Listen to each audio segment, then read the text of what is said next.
Would you still marry the one you love if he came back from the grave? Let me gist you. Daniel and Peju met the way some people meet in fairy tales. Accidentally, but perfectly. He was the calm type. Soft voice, deep laugh, always smelled of that clean cologne that stayed on your clothes. Peju met him at a cousin's wedding, when the DJ speaker blew up mid-song, and Daniel, of all people, offered to fix it.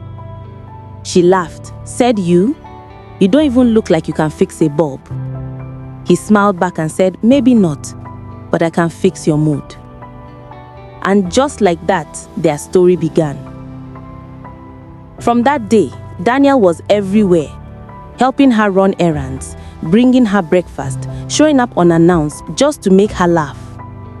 He wasn't rich, but he had peace in his spirit. That kind of peace that made you want to stay.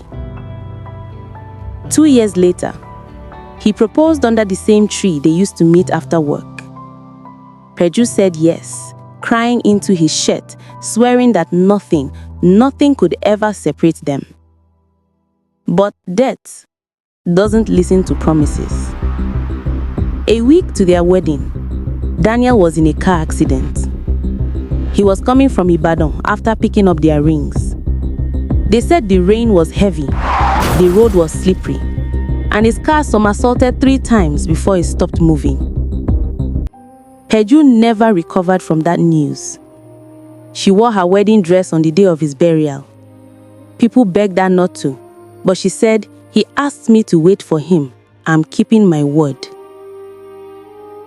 After the funeral, she refused to leave the house they'd rented together. She still cooked for 2, talked to his picture every night, and kept his side of the bed made. 3 months passed, then 6. By the first year, people had stopped checking on her. But something strange began to happen around that time.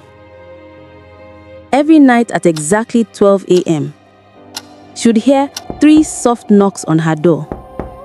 Knock, knock, knock. At first, she thought it was her imagination. But one night, she heard a familiar voice say, Peju, open the door. You promised to wait. She froze. The voice was Daniel's.